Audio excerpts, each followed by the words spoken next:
5 তারিখ বিপ্লব হয় না, অভ্যুত্থান হয়েছে। যদি বাড়াবাড়ি করা হয় তাহলে বিপ্লব হবে, আরেকটা বিপ্লব হবে ইসলামের পক্ষে, কাফের মুশরিক বেঈমানদের বিরুদ্ধে।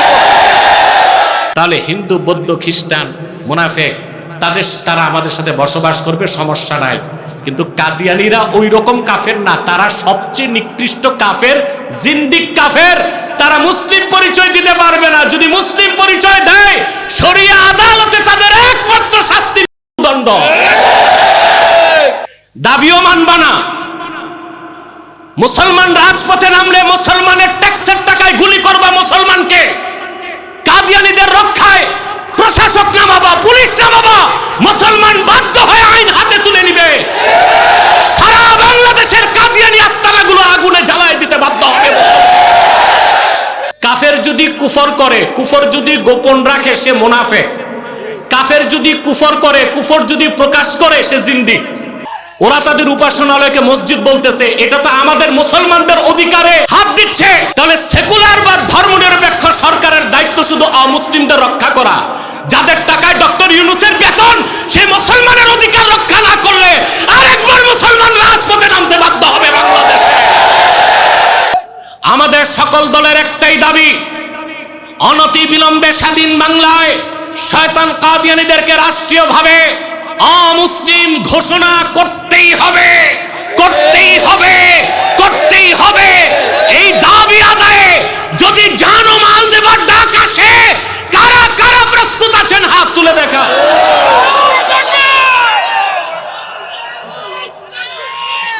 প্রিয় ভাইরা, আগামী 15ই নভেম্বর সোহরাওয়ার্দী উদ্যানে কুখ্যাত কাফের কাদিয়ানীদেরকে রাষ্ট্রীয়ভাবে অমুসলিম ঘোষণার দাবিতে মহাসম্মেলন হতে চলছে। যাবার প্রস্তুতি নিয়েছেন? একজন 10 জনকে দাওয়াত দিয়ে নিয়ে যেতে হবে, প্রয়োজনে পকেটের টাকা ভাড়া খরচ করে। কারা কারা রাজি আছেন হাত তুলে দেখা। আউযু বিল্লাহি মিনাশ শাইতানির রাজীম। বিসমিল্লাহির রহমানির রহিম।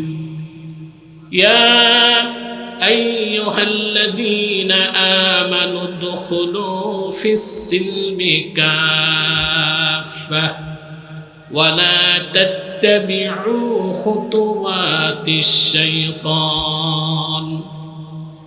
সাদাকাল্লাহুল আযীম ওয়া সাদাকা রাসূলুহুন নবিয়্যুল কারীম ওয়া নাহনু আলা যালিকা মিনাশ শাহিদিন ওয়াশ শাকিরিন ওয়াল হামদুলিল্লাহি রাব্বিল আলামিন।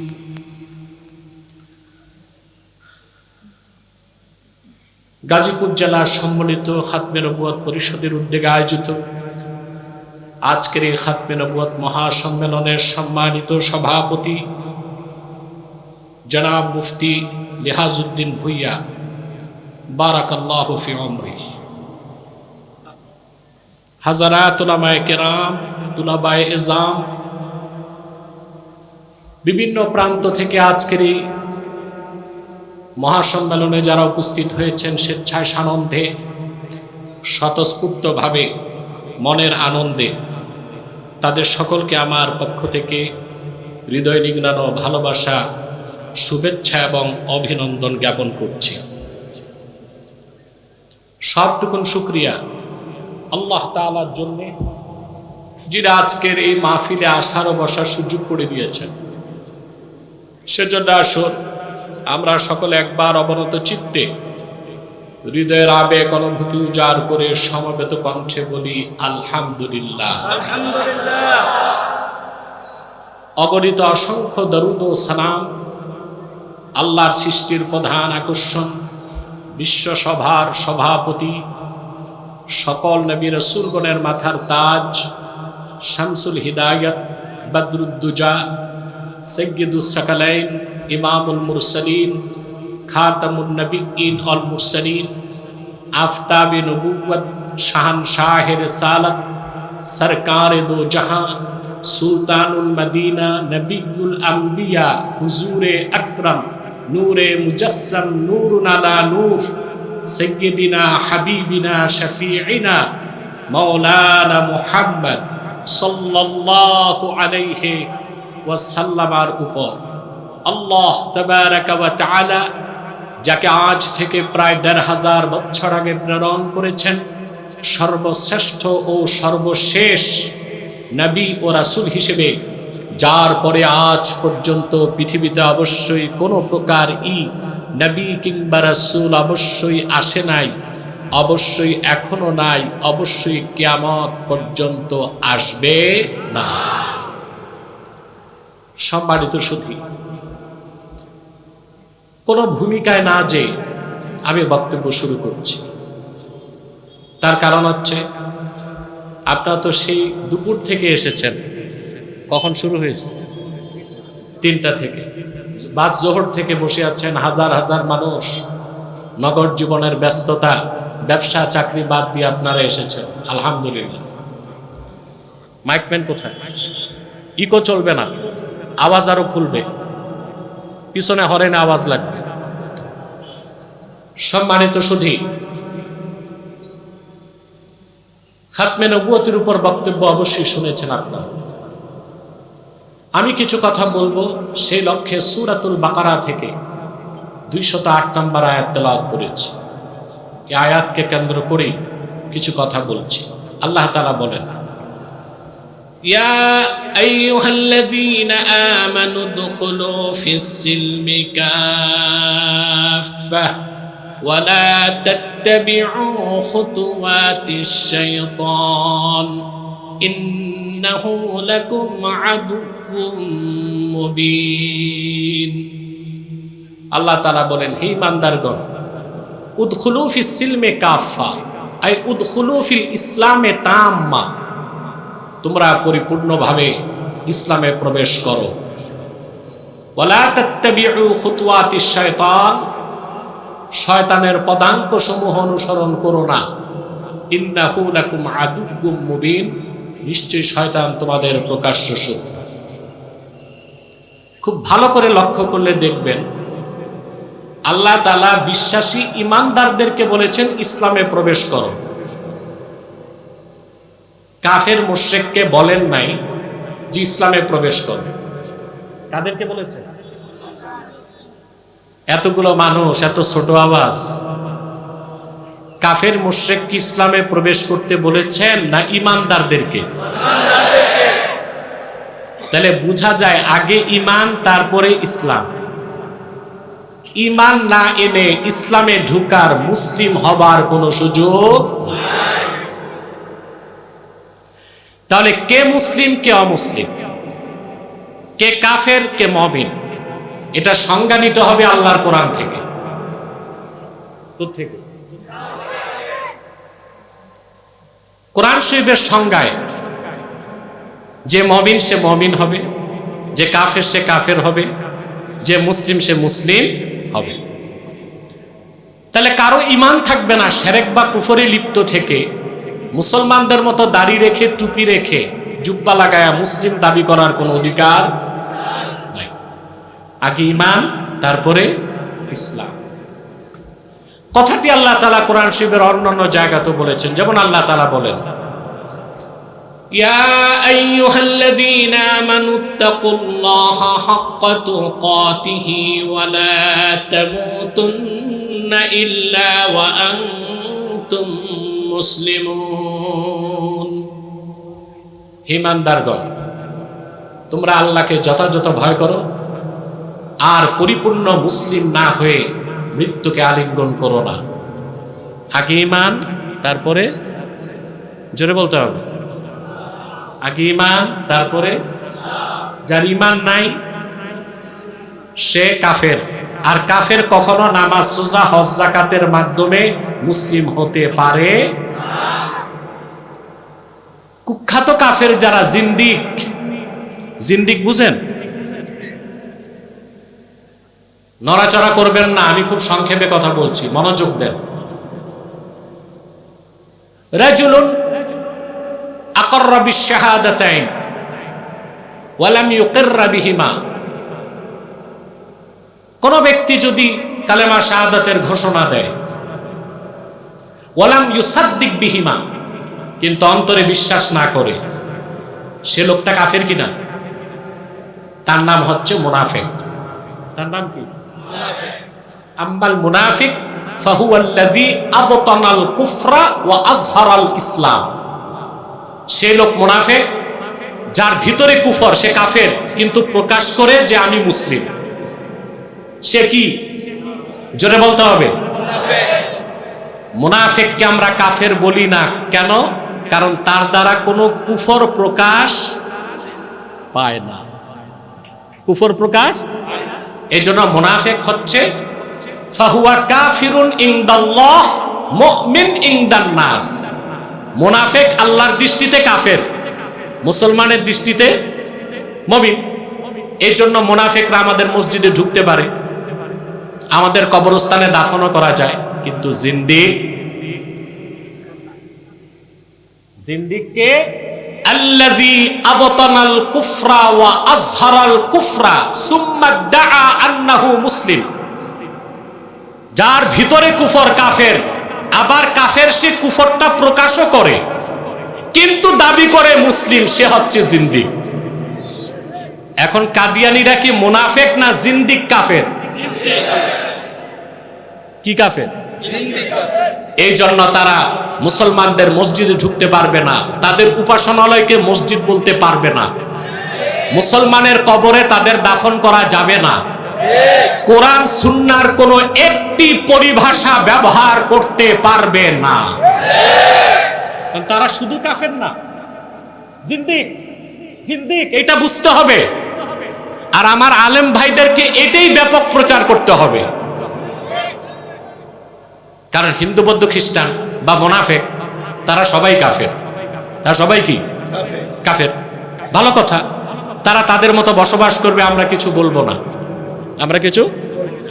আবার তাদের ভালোবাসায় গদগদ হয়ে আবার যে পূজা মণ্ডপে মূর্তির সামনে দাঁড়ানো যাবে না, অত দূরও যাওয়া যাবে না, লিমিট রাখতে হবে। কি রাখতে হবে? লিমিট রাখতে হবে।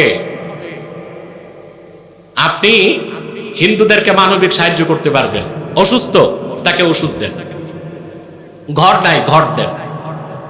হিন্দুর বাড়িতে আগুন লাগছে, আপনি মুসলিম, মানবিক কারণে সবাই মিলে তার ঘরের আগুন নিভায় দেন। কিন্তু তার ধর্মের কোন উৎসবে শ্রদ্ধার সাথে উপস্থিত হওয়া হারাম না, শিরক। এটা কি? শিরক। আমরা মনে করি আমরা তো পূজা মণ্ডপে গেলাম, লাড্ডু চমচম খাইলাম,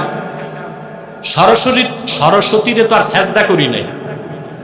মূর্তিকে সেজদা করা হচ্ছে আকবাহু শিরক, সবচেয়ে জঘন্য শিরক।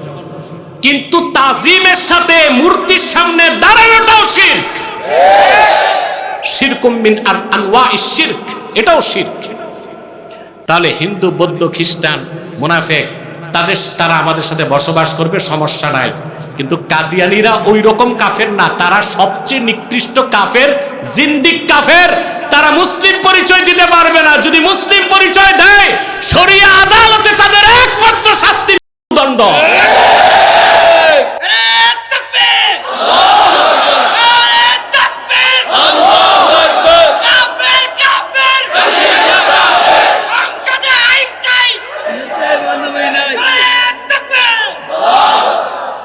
আমরা কথাটা বুঝলাম।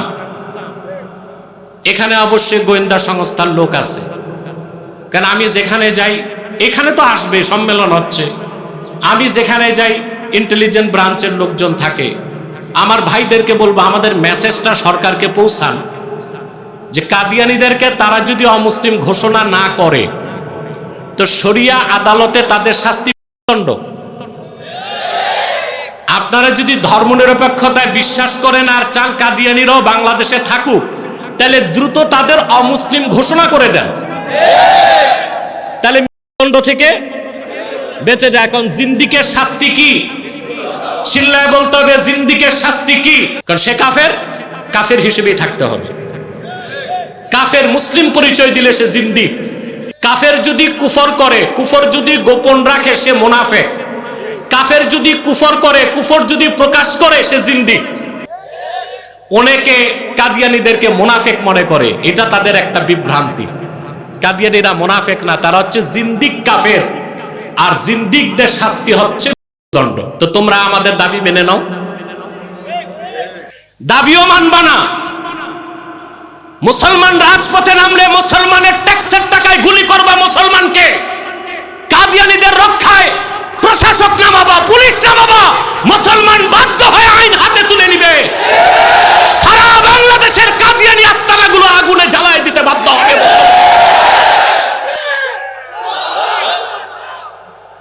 অমুসলিম হিন্দু বৌদ্ধ খ্রিস্টানদের উপাসনালয় আছে না, ওটার নাম কি? গির্জা, প্যাগোডা, সিনাগগ। কিন্তু মসজিদ নাম দিলে মানবেন? এটা ধোঁকা। এটা কি? কাদিয়ানীরা ইহুদিদের চেয়ে বড় কাফের, ওদের চেয়ে নিকৃষ্ট কাফের নাই। ওরা তাদের উপাসনালয়কে মসজিদ বলতেছে, এটা তো আমাদের মুসলমানদের অধিকারে হাত দিচ্ছে। তাহলে সেকুলার বা ধর্মনিরপেক্ষ সরকারের দায়িত্ব শুধু অমুসলিমদের রক্ষা করা। যাদের টাকায় ডক্টর ইউনূসের বেতন, সেই মুসলমানের অধিকার রক্ষা না করলে আরেকবার মুসলমান রাজপথে নামতে বাধ্য হবে বাংলাদেশে।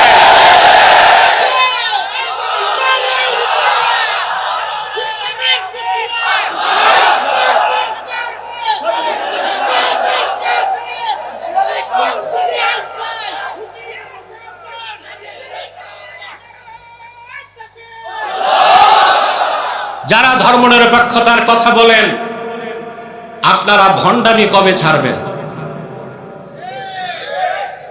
আপনারাই বলেন গণতন্ত্রের মূল কনসেপ্ট হচ্ছে অধিক সংখ্যক মানুষের মত মেনে নিতে হবে, ঠিক না? এদেশে হিন্দু বৌদ্ধ খ্রিস্টান ছাড়া যত মুসলমান আছে, জনপুর, ফুরফুরা, জামাত ইসলামী, খেলাফতে মজলিস, চরমনাই পীর সাহেব, কওমি আলিয়া, যত মাসলাক, যত ঘরানা, যত রাজনৈতিক দল, সকল দলের মুসলমানের দাবি কাদিয়ানীদের অমুসলিম ঘোষণা করতে হবে। তা আপনাদের গণতন্ত্রের সবক কি? The decision of much people will be granted. অধিক সংখ্যক মানুষের মত মেনে নেওয়াই গণতন্ত্র। তো এই ক্ষেত্রে গণতন্ত্রের ফতুয়া কই? এটা হচ্ছে রাজনৈতিক ভণ্ডামি। রাজনৈতিক ভণ্ডামি। আমরা ধৈর্য ধরছি, আর ধৈর্য ধরব না। 5 তারিখ বিপ্লব হয় না, অভ্যুত্থান হয়েছে। যদি বাড়াবাড়ি করা হয় তাহলে বিপ্লব হবে, আরেকটা বিপ্লব হবে ইসলামের পক্ষে, কাফের মুশরিক বেঈমানদের বিরুদ্ধে। প্রস্তুতি নিতে হবে মুসলমান। আজকে ওয়াজ করছি না, আওয়াজ দিচ্ছি। আকীদা খাতমে নবুয়তের বিষয় সামান্যতম সন্দেহ পোষণকারী কাফের। আর কাফের কখনো ঈমান থাকে না। ঈমান যার নাই মুসলিম হতে আগে ঈমান, তারপরে। এটা বুঝেন? এটা একটু বুঝাই, আপনারা সবাই বুঝেন, কারণ বেশিরভাগ হচ্ছে আলেম আর ছাত্র। আমি একটু মনে করাই দিই, কথা বল। ইমাম আজম আবু হানিফা রাহমাতুল্লাহ, ওনার ব্যাপারে প্রশ্ন আছে। ইবনে তাইমিয়া নিজে বলেছেন, মান সাব্বা আবা হানিফা ফাহুয়া মিসকিন। আবু হানিফাকে যে গালি দেয় ওটা কাঙ্গাল। ওটা কি? এটা কার কথা? ইবনে তাইমিয়ার কথা। ইবনে তাইমিয়া বলেছেন, মান সাব্বা আবা হানিফাতা ফাহুয়া মিসকিন। যে আবু হানিফার সমালোচনা করে, গালি দেয়, আবু হানিফা বুঝে নাই কিছু, সে মিসকিন, তার কোনো এলেম নাই, সে কাঙ্গাল। 80 হিজরিতে তার জন্ম। 4 জন সাহাবী সাক্ষাৎ লাভ করছে। কয়জন? 4 জন। 1200 তাবিঈনের কাছে যে তাফসীর, হাদিস, ফিকহ সংগ্রহ করেছেন। এত বড় ব্যক্তিত্ব আবু হানিফা। এমনি নাম হয় নাই ইমাম আজম। উনি তার মসজিদের ইমাম সাহেব বলে ইমাম আজম হয় নাই, মাযহাবের ইমাম। সুবহান। আমার দেশে অনেকের আবু হানিফা সম্পর্কে ভালো ধারণা নাই, বুঝে না? কারণ অনেকে বামন হয়ে চাঁদ ধরতে চায়। কোথায় আবু হানিফা আর কোথায় শিকি আদলি বাটকারা? হ্যাঁ, বল্টু চৌধুরী দোষ ধরে আবু হানিফার। বেটা, এই দুনিয়ায় আবু হানিফার মাযহাবের মুজতাহিদ লাগবে না, এমন মুকাল্লিদ আছে যার সামনে 10 মিনিট তোমরা টিকবা না। আছে, বাংলাদেশে আছে, একজন দুইজন না বহুত আছে। ইমাম আজম বলেছেন, ইন্না বাইনাল ঈমানে ওয়াল ইসলামে ওয়াজহাত তাগায়ুর। ঈমান ও ইসলামের মধ্যে সম্পর্কটা বিপরীতার্থক, অর্থাৎ যেটা ঈমান সেটা ইসলাম না, যেটা ইসলাম সেটা ঈমান। ইমাম বুখারী, আহমদ বিন হাম্বল, ইমামে আউজাই, ইমামে জুহরি, ইমামে মুসলিম, তারা সবাই বলেছেন যে না, ইন্না বাইনাল ঈমানে ওয়াল ইসলামে ওয়াজহাত তারাদুফ। ঈমান ও ইসলাম সমার্থক। খুব সুন্দর সংজ্ঞা দিয়েছেন বদরুদ্দীন আইনি উমদাতুল কারিতে। তিনি বলেন, ইন্না বাইনাল ঈমানে ওয়াল ইসলামে ওয়াজহাল উমুমি ওয়াল খুসুস। ঈমান ও ইসলামের মধ্যে আম ও খাসের সম্পর্ক আছে। সুবহানাল্লাহ। অর্থাৎ শুধু ঈমান যেখানে ওখানে ইসলাম নাই, কিন্তু ইসলামের শুরুটাই ঈমান দিয়ে। তাহলে বোঝা যায় মুসলিম না হয়ে মুমিন হওয়া যায়, মুমিন না হয়ে মুসলিম হওয়া।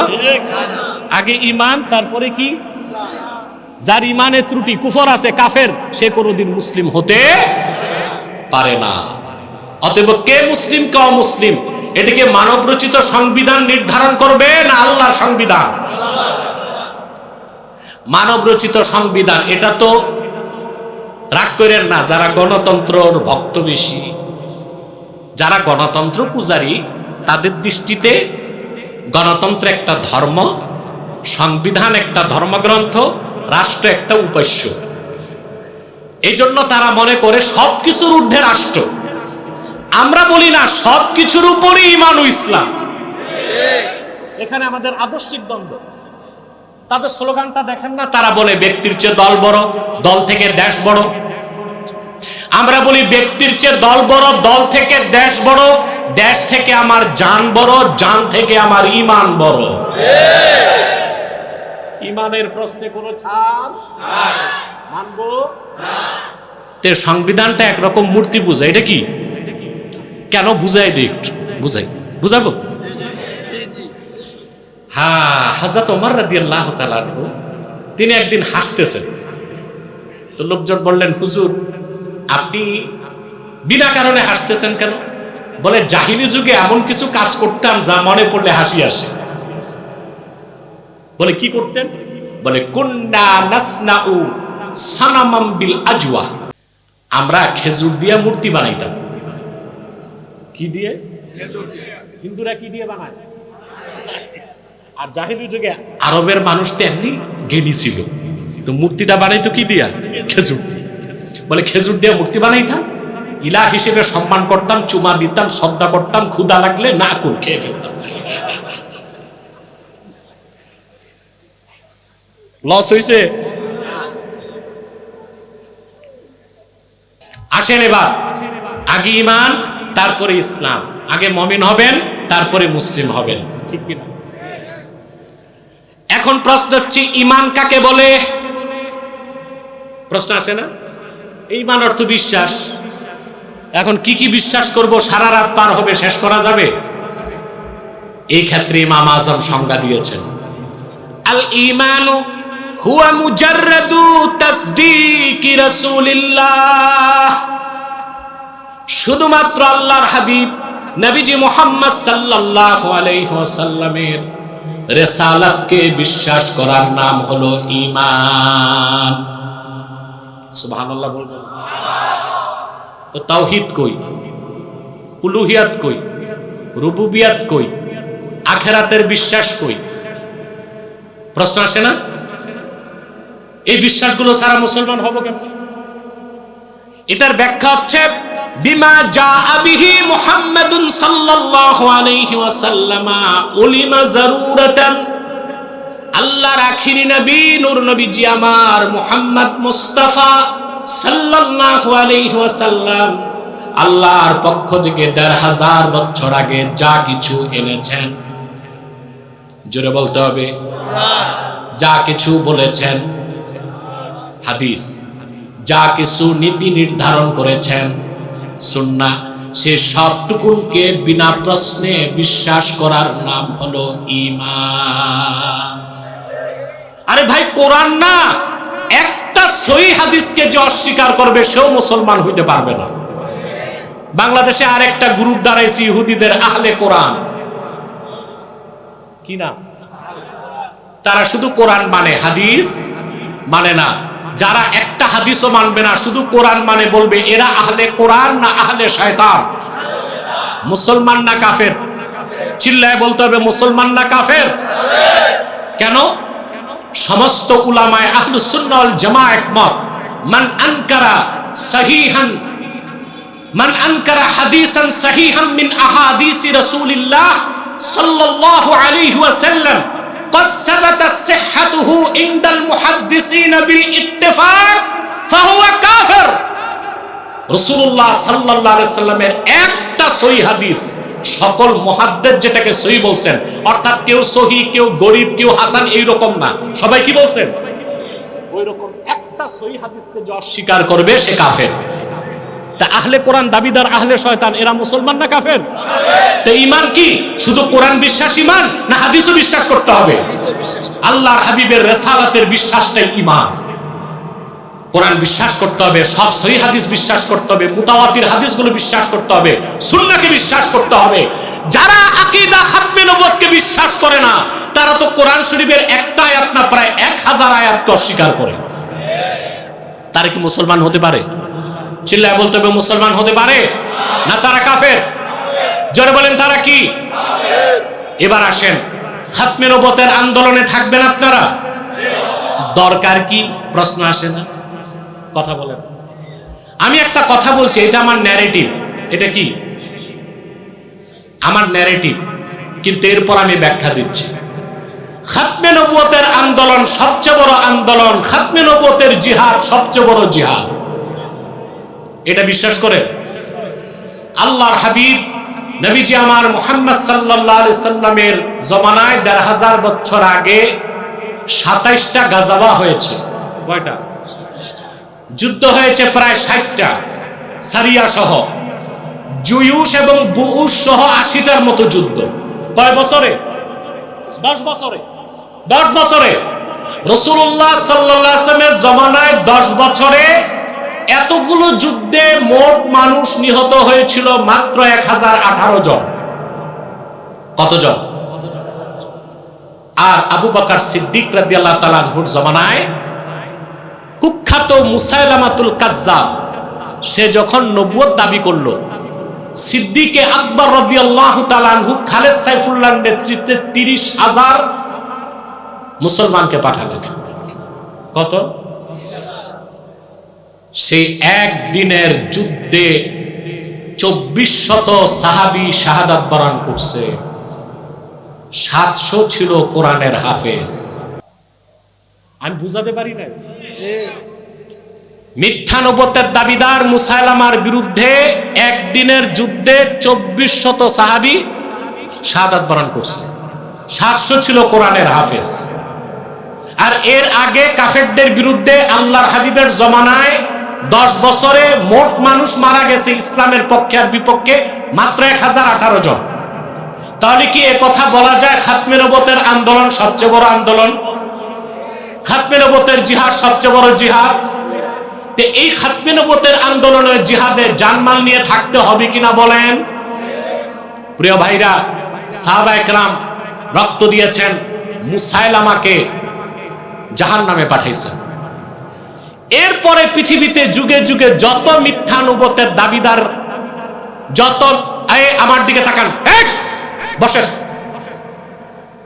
এত মানুষের ঘাটটার মাড়িয়ে যাওয়াটা তো একটা বেয়াদবি। আর কয়েক মিনিট পর তো ছেড়েই দিচ্ছি। আমি জানি আপনারা ক্লান্ত, দুপুর থেকে এসে অপেক্ষা করছেন, আর মানুষগুলো ধৈর্য প্রচন্ড, মানুষগুলো ধৈর্যের সাথে বসেও আছে। আলহামদুলিল্লাহ। সাউন্ড ঠিক করো, আবার বেড়ে গেছে, শুনতেছেন ভাই? মুসাইলামাতুল কাজ্জাবের পরে যুগে যুগে যত মিথ্যা নবুয়তের দাবিদার ভণ্ড শয়তানদের প্রাদুর্ভাব ঘটছে, উম্মতের মুসলমান মিছিল মিটিং করে নাই, তরবারি দিয়া ফায়সালা করছে। কি দিয়ে? প্রিয় ভাইরা আমার আল্লাহ নূর নবীজি আমার মুহাম্মদ মুস্তাফা সাল্লাল্লাহু আলাইহি সাল্লাম ইসলাম ও কোরআনের হাজার হাজার হাজার বছর পরে ইংরেজ আমলে ভারতের কুখ্যাত, পাঞ্জাবের কুখ্যাত, গুরুদাসপুরের কুখ্যাত কাদিয়ানে ইংরেজ আমলে এক শয়তানের প্রাদুর্ভাব ঘটছে। এই শয়তানটার নাম রেখেছিল তার বাপ মির্জা গোলাম আহমদ কাদিয়ানি। সাবধান, তাকে গোলাম আহমদ বলা যাবে না, কারণ গোলাম আহমদ অর্থ আহমদ এর গোলাম। কোন কাফের কোনদিনও গোলাম আহমদ এর গোলাম হতে পারে না। আর কাদিয়ানের কাজ্জাব ছিল শেষ দরজার কুখ্যাত কাফের, ইংরেজদের পা চাটা গোলাম। সে গোলাম আহমদ এর গোলাম ছিল না, সে ছিল কুখ্যাত শয়তানের কুখ্যাত গোলাম। ইংরেজরা এই শয়তানটাকে ইংরেজরা তৈরি করছিল খেলাফতের বিরোধিতার জন্য, মুসলমানদের বিরুদ্ধে নতুন একটি ধর্মমত তৈরি করার জন্য। নাউজুবিল্লাহ বলবেন না? সেজন্য মির্জা গোলাম কাদিয়ানি শয়তানটা বলে গেছে 1857 সালে কোরআন বাজেয়াপ্ত হয়ে গেছে। নাউজুবিল্লাহ বলবেন না? এই কথা কেন বলছে? কারণ মির্জা গোলাম কাদিয়ানি ছিল ইংরেজদের পা চাটা গোলাম। 1757 সালে ইংরেজরা প্রবেশ করেছিল উপমহাদেশে, এটা জানেন? মাইকের সাউন্ডটা সেটেল করো বাবা। কত সালে ঢুকছে ভাই? 1757 সালে। 1757 থেকে 1857 পর্যন্ত 100 বছর মোগল সম্রাটদের রাজত্ব টিকে ছিল। ইংরেজরা শাসন করেছে ইস্ট ইন্ডিয়া কোম্পানি নামে। কি নামে? 1857 সালে সিপাহী বিপ্লবে মোগল সম্রাট বাহাদুর শাহ গ্রেফতার হয়েছে, জানেন আপনারা? জানেন না? তারপর থেকে ব্রিটিশ সরকার গোটা উপমহাদেশের দায়িত্ব হাতে নিয়েছে। ইংরেজদের কিরকম পোষা কুকুর ছিল মির্জা গোলাম শয়তান কাদিয়ানি, যে সে ইংরেজদের খুশি করতে বলেছে যে 1857 সালে কোরআন বাজেয়াপ্ত হয়ে গেছে। কাদিয়ানের কাজ্জাব মির্জা গোলাম শয়তান কাদিয়ানির উপর গজব এসেছে 1908 সালে। যখন গজব এসেছে, কাদিয়ানের কাজ্জাব মিথ্যা নবুয়তের দাবিদার মির্জা গোলাম শয়তান কাদিয়ানি 1908 সালে ধ্বংস হয়ে কুখ্যাত জাহান্নামের কুখ্যাত কুকুরে পরিণত হয়েছে। তার অনুসারীরা ধ্বংস হয়েছে। বর্তমানে কিছু কাদিয়ানি বাংলাদেশে আছে, সরকারি দলেও ঢুকে থাকে, বিরোধী দলেও ঢুকে থাকে, বিভিন্ন ভার্সিটিতেও চোরের মতো লুকায় থাকে। তারা নাম পরিবর্তন করে করে মিথ্যা পরিচয় দেয়। কখনো নিজেদের পরিচয় দেয় আহমদি জামাত, কখনো বলে আহমদিয়া জামাত, কখনো বলে আহমদি সম্প্রদায়, কখনো বলে আহমদিয়া সম্প্রদায়, কখনো বলে আহমদি মুসলিম জামাত, কখনো বলে আহমদিয়া মুসলিম জামাত। সাবধান, যত কাদিয়ানি ছিল আছে থাকবে, তারা কেউ আহমদি জামাত নয়, আহমদিয়া জামাত নয়, আহমদি সম্প্রদায় নয়, আহমদিয়া সম্প্রদায় নয়, আহমদি মুসলিম জামাত নয়, আহমদিয়া মুসলিম জামাত নয়, তারা শয়তানি জামাত। কুখ্যাত জাহান্নামের কুখ্যাত কুকুরের দল। আমাদের সকল দলের একটাই দাবি, অনতি বিলম্বে স্বাধীন বাংলায় শয়তান কাদিয়ানীদেরকে রাষ্ট্রীয়ভাবে অমুসলিম ঘোষণা করতেই হবে, করতেই হবে, করতেই হবে। এই দাবি আদায়ে যদি জান ও মাল দেবার ডাক আসে, কারা কারা প্রস্তুত আছেন হাত তুলে দেখা।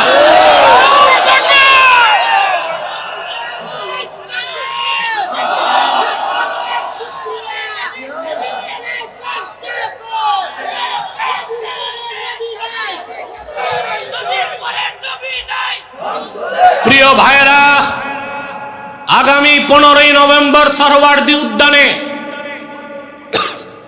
কুখ্যাত কাফের কাদিয়ানীদেরকে রাষ্ট্রীয়ভাবে অমুসলিম ঘোষণার দাবিতে মহাসম্মেলন হতে চলছে। যাবার প্রস্তুতি নিয়েছেন? একজন 10 জনকে দাওয়াত দিয়ে নিয়ে যেতে হবে, প্রয়োজনে পকেটের টাকা ভাড়া খরচ করে। কারা কারা রাজি আছেন হাত তুলে দেখেন। শয়তান কাদিয়ানীদেরকে অর্থনৈতিক সহযোগিতা করবেন না? করবেন? করেন? জি করেন। প্রাণ কোম্পানির যত জিনিস তাদের, সেজান কোম্পানির জুস তাদের, RFL এর পণ্যগুলো তাদের, প্রথম আলো, ডেলি স্টার, ভিশন এগুলো তাদের।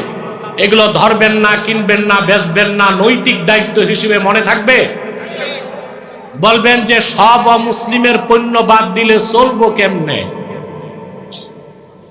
আপনি হিন্দুদের পণ্য কিনেন, বৌদ্ধদেরটা কিনেন, ইহুদিদেরটা কিনেন, তাও নিষেধ করব না, কারণ তারা ব্যবসা করে ব্যবসার জন্য। কিসের জন্য? শুধু ইসরায়েলিদেরটা বাদ, ওরা জায়নবাদী, নিকৃষ্ট ইহুদি। এছাড়া চাইনিজ মাল কিনতেছেন আপনারা, ওরা বৈধ, ওরা ব্যবসা করে ব্যবসার জন্য। কিন্তু কাদিয়ানীরা তাদের ব্যবসার টাকা খরচ করে ইসলাম ও মুসলমানের বিপক্ষে। আর উসুল হচ্ছে এআনাতুল কুফফারি কুফরুন, কাফেরদেরকে কুফরি কাজে সাহায্য করাও কুফরি। তাইলে কুখ্যাত কাফের কাদিয়ানীদের পণ্য ধরা, কিনা, বেচা উচিত হবে আপনাদের না বর্জন করবেন? জোরে বলেন, বর্জন করবেন? আমার ইমাম ও খতিব ভাইদেরকে বলবো, আপনারা প্রত্যেক মসজিদে জুমার খুতবায় কাদিয়ানী সম্প্রদায় অমুসলিম কাফের এই বিষয়টি জনগণকে জানিয়ে দিবেন। যখনই কোনো আলোচক আপনাদের এলাকায় আসবে, কমিটি তাকে বিনীত নিবেদন করবেন অন্তত 3 মিনিট হলেও যেন কাদিয়ানীদের ব্যাপারে মানুষকে সতর্ক করে দেয়। পারবেন না ইনশাল্লাহ? 15 নভেম্বরের প্রস্তুতি আপনাদেরকে নিতে হবে।